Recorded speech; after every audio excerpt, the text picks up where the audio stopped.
வணக்கம் நேர்களே, யோகம் வெல்னஸ்ல இருந்து வசந்தி. இன்னைக்கு நம்ம பார்க்க போற டாபிக் என்னன்னு பாத்தீங்கன்னா, உங்களுடைய காதுல வந்து பாத்தீங்கன்னா கொய்ன்னு ஒரு சத்தம் கேட்கும். அதாவது சைலண்டா இருக்கும். ஆனா காது ஒரு மாதிரியான கொய் இல்லைன்னா ஈஸ் இப்படி ஏதாவது ஒரு சத்தம் கேட்டுட்டே இருக்கும். இந்த சத்தம் ஏன் கேக்குது அப்படிங்கிறத பத்தி தான் இன்னைக்கு நாம பார்க்க போறோம். வாங்க வீடியோக்குள்ள போலாம்.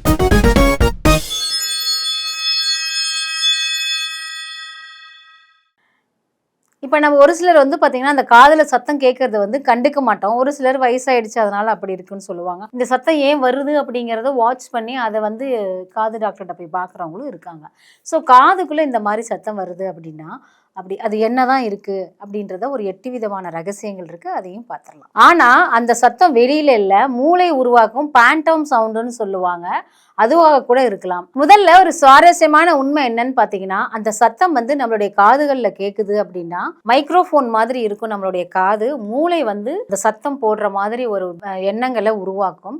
ஸோ அது மூளையிலிருந்து வர சத்தங்கள். முதல் ரகசிய காரணம் என்னன்னு பார்த்தீங்கன்னா, டினிட்டஸ். மருத்துவ உலகின் காதுல கேட்கிற இந்த சத்தத்தை டினிட்டஸ்ன்னு சொல்றாங்க. இது வந்து ஒரு நோய் கிடையாது, மாறாக உடல்ல ஏதோ மாற்றங்கள் ஏற்படுது அப்படிங்கிறதுக்கான ஒரு அறிகுறி தான் இது. ஒரு சிலருக்கு வந்து பார்த்தீங்கன்னா இது மணி சத்தம் போல இருக்கும்.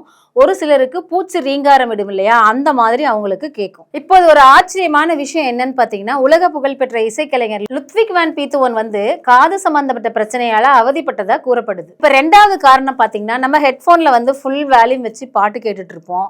இன்னொன்று வந்து பார்த்தீங்கன்னா, லவுட் ஸ்பீக்கர்லாம் இருக்கு இல்லையா, அங்கே அப்புறம் கம்பெனியில் சத்தம் நிறையா இருக்கும். அது இன்னொன்று வந்து பப்ளிக்கில் வந்து அந்த வாய்ஸ் நிறைய பேசிகிட்டே இருக்கிறாரு. அந்த மாதிரி இடத்துல நீங்கள் இருக்கிறீங்க அப்படின்னா இந்த பிரச்சனைகள் உங்களுக்கு இருக்கும். அந்த சத்தத்திலேருந்து நீங்கள் வெளியே வந்தாலுமே உங்கள் மூளை வந்து அந்த சத்தத்தை வந்து உங்கள் காதுக்குள்ளே ஆல்ரெடி நம்ம ரீங்காரன்ற மாதிரி இருந்துகிட்டே இருக்கும். அது வந்து நமக்கு ஒலிக்கிற மாதிரியே கேட்டுட்ருக்கும். நம்ம காதுக்குள்ளே இருக்கிற மிகச்சிறிய செல்ஸ், அதாவது ஹேர் செல்ஸ்ன்னு சொல்லுவோம், அது வந்து சேதமடைஞ்சிருச்சு அப்படின்னா நம்ம மூளை வந்து இல்லாத சத்தத்தையே இருக்கிற மாதிரியே உணர்ற மாதிரி இருக்கும். இப்போ ஒரு சுவாரஸ்யமான தகவல், நம்ம காதுக்குள்ள இருக்கிற ஹியர் செல்ஸ் வந்து மீண்டும் வளராது. ஹியர் செல்ஸை வந்து பாதுகாப்பாக வச்சுக்கணும். மூன்றாவது காரணம், சிலருக்கு ரத்த அழுத்தம் வந்து காதில் வந்து துடிப்பு மாதிரி கேட்கும். இது வந்து பார்த்தீங்கன்னா பல்சல்டைல் டினிட்டஸ்ன்னு சொல்லுவாங்க. இது சில நேரங்களில் வந்து பார்த்தீங்கன்னா ரத்த அழுத்தம் இல்லை ரத்த ஓட்டத்தோட தொடர்புடையதாக கூட இருக்கலாம். ஆச்சரியமான விஞ்ஞான உண்மைகள் என்னன்னு பார்த்தீங்கன்னா, உங்களோட காதுகள் வந்து ஒலியை மட்டும் கேட்கறது இல்லை, உடலின் பேலன்ஸ் சிஸ்டம் ஏற்படலாம். அதனால் தான் ஒரு சிலருக்கு வந்து பாத்தீங்கன்னா காது வந்து கேட்கல அப்படின்னா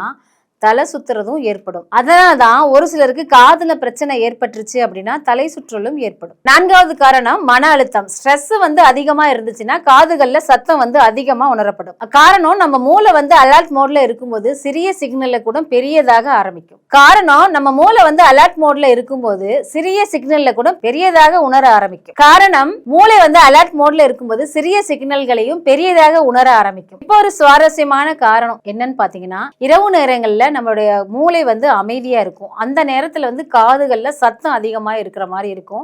அதாவது சுற்றுப்புறத்துல வந்து ரொம்ப அமைதியா இருக்கும்போது அதிகமா கேட்கிற மாதிரி இருக்கும். ஐந்தாவது காரணம், விட்டமின் B12 அண்ட் தாதுக்கள். விட்டமின் B12 தாதுக்கள் குறைஞ்சிச்சு அப்படின்னா காதுகள்ல சத்தம் அதிகமா கேட்கிற மாதிரி இருக்கும்.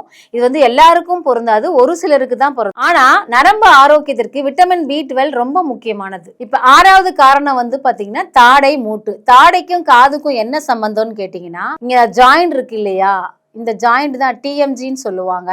இந்த ஜாயிண்ட் தான் வந்து நமக்கு ரொம்ப முக்கியம். தாட பிரச்சனை கூட காதுல சத்தம் வர்றதுக்கான காரணமாக இருக்கலாம். இப்போ ஒரு ஆச்சரியமான தகவல் என்னன்னு பாத்தீங்கன்னா, பல்ல வந்து கடிப்போம் இல்லையா, நர நரன்னு, அந்த மாதிரி கடிச்சா கூட காது வந்து சத்தம் வர்றதுக்கான வாய்ப்பு இருக்கு. பல்லுக்கும் காதுக்கும் சம்பந்தம் இருக்கு. ஏழாவது காரணம் வந்து தூக்கமின்மை. தூக்கமின்மை கூட அதிக சென்சிட்டிவ்க்கு நரம்பு மண்டலத்துக்கு கொண்டு போகும். அதனால காதுகள்ல சத்தம் அதிகமா இருப்பது போல நம்ம உணரலாம். இப்ப நம்ம சித்த மருத்துவ பார்வையை பார்க்கலாம். சித்தர்கள் வந்து காதை வந்து வெறும் உறுப்பா மட்டும் பாக்குறது இல்ல, நரம்பு மண்டலம், உயிர் சக்தி, உடல் சமநிலைப்பாடு இவற்றோடு தான் இணைச்சு பார்த்தாங்க. அதனாலதான் காதுல ஏற்படுற மாற்றங்களை உடலோட சேர்த்து கவனிச்சாங்க. இப்ப நாம பலர் அறியாத இயற்கை வழிகளை பற்றி பார்க்கலாம். அதாவது வல்லாரை வந்து பாத்தீங்கன்னா மூளை மற்றும் நரம்பு சம்பந்தமான பிரச்சனைகளுக்கு பாரம்பரியமாக சாப்பிட்டு இருந்தாங்க. அடுத்தது வந்து பாத்தீங்கன்னா பாதாம் பருப்பு மற்றும் வால்நட். இது வந்து நம்ம அதிகமா எடுத்துக்கிட்டோம் அப்படின்னா நரம்புக்கு செயல்பாட்டுக்கு இது ரொம்ப யூஸ்ஃபுல்லா இருக்கும். அடுத்தது வந்து துளசி தேநீர். இது வந்து துளசி தேநீர் மன அமைதிக்காக பல பாரம்பரிய மருத்துவ முறைகளில் பயன்படுத்தப்படுகிறது. இப்ப நம்ம யோக ரகசியத்தை பத்தி பார்க்கலாம். பிரம்மரி பிராணாயாமம் பற்றி கேள்விப்பட்டிருக்கீங்களா? அதாவது தேனி ரீங்காரம் இடும் இல்லையா, அந்த மாதிரி ஒரு சத்தம்.